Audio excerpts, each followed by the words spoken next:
Du hedder Oliver? Ja. Hvad hedder du til efternavn? Willum Borup. Willum Borup? Ja. Okay. Flot spillet i dag. Jeg synes, du udmærker dig rigtig meget ved at være rigtig dygtig teknisk, driblende stærk, og du satte dine medspillere rigtig godt op. Tak. Det var flot.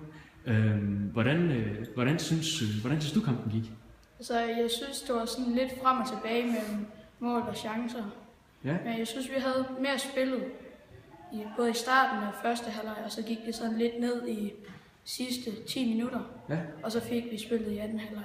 Okay. Hvad tænker du om din egen præstation? Jeg synes, det var god nok i forhold til, at det er en af de første gange, jeg spiller 11-mands. Ja. Okay. Spændende. Ja. Hvad synes du, din egen styrkeside er? Det er Som nok du mit spiller? skud og min fart. Skud og fart? Ja. Du kan løbe fra folk? Ja. Ja. Hvad kan du tænke dig at blive bedre til? Mere teknisk.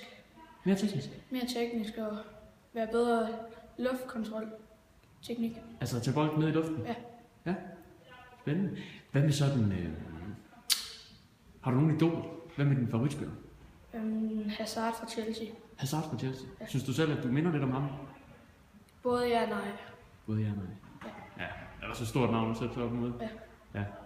Super duper. Er der nogen... Er Chelsea også favoritklubben, eller er det en anden klub? Ja, det er også min favorit. Det er favoritklubben. Det var det. Tusind tak skal du have, Oliver. Slet.